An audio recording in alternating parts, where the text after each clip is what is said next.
ইরানের বিরুদ্ধে যুক্তরাষ্ট্র ও ইসরায়েলের শক্তিশালী সামরিক অভিযান সত্ত্বেও মার্কিন ইসরায়েলি লক্ষ্য এখনও অধরাই রয়ে গেছে।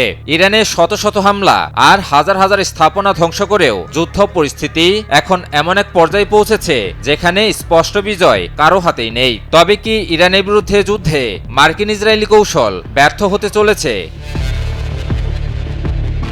গত ২৮ ফেব্রুয়ারি ইরানের শাসন ব্যবস্থা পরিবর্তনের লক্ষ্যে যুক্তরাষ্ট্র ও ইসরায়েল যৌথভাবে দেশটিতে সামরিক আগ্রাসন শুরু করে।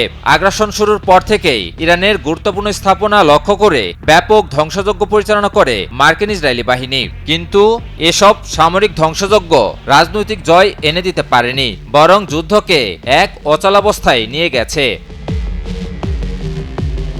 মার্কিন ইসরায়েলি যৌথ শক্তির বিরুদ্ধে শক্ত প্রতিরোধ গড়ে তোলে ইরান। মার্কিন ইসরায়েলি আগ্রাসনের পাল্টা প্রতিক্রিয়ায় ইরান ইসরায়েলের ভূখণ্ডে ক্ষেপণাস্ত্র ও ড্রোন দিয়ে বিধ্বংসী হামলা চালায়, মধ্যপ্রাচ্যে অবস্থিত মার্কিন ঘাঁটিকে ধ্বংসস্তূপে পরিণত করে এবং সমুদ্রপথেও হুমকি চলমান রাখে, এমনকি যুদ্ধকে পার্শ্ববর্তী দেশগুলোতেও ছড়িয়ে দেয়। ইরানের যুদ্ধ কৌশলের মূলে রয়েছে অসম যুদ্ধ ও দীর্ঘমেয়াদী প্রতিরোধ কৌশল। এর মাধ্যমে প্রতিপক্ষের উপর যুদ্ধের খরচ ও চাপ অত্যাধিক বাড়িয়ে দিয়েছে ইরান।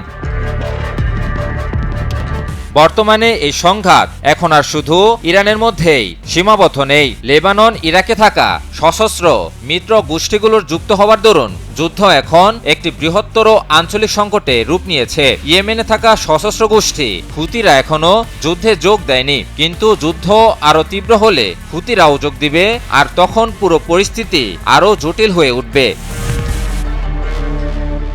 এদিকে চলমান যুদ্ধে যুক্তরাষ্ট্র নিজেই একটি কৌশলগত সংকটে রয়েছে। যুক্তরাষ্ট্রের অবস্থান কখনো যুদ্ধমুখী, আবার কখনো কূটনৈতিক, যা নির্দেশ করে যুক্তরাষ্ট্রের আসলে স্পষ্ট কোনো লক্ষ্য নেই। এটা এখন স্পষ্ট যে শুধুমাত্র ইসরায়েলের প্ররোচনাতেই এই যুদ্ধ শুরু করেছে মার্কিন যুক্তরাষ্ট্র।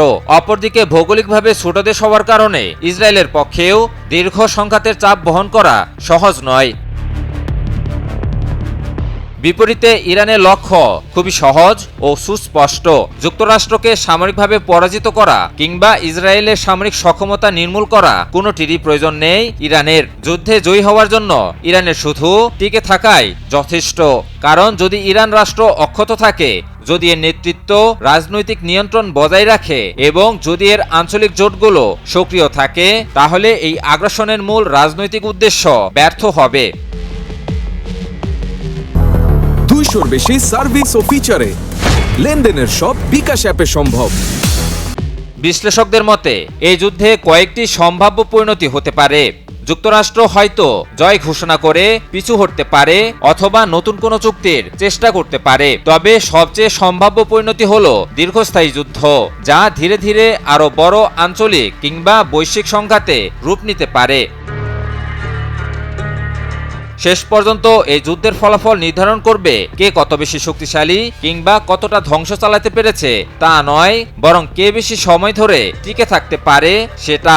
আর ইরান যদি টিকে থাকতে সক্ষম হয়, তাহলে কৌশলগতভাবে জয়টা তাদের পক্ষেই যাবে। ইমন আলী, নিউজ 24।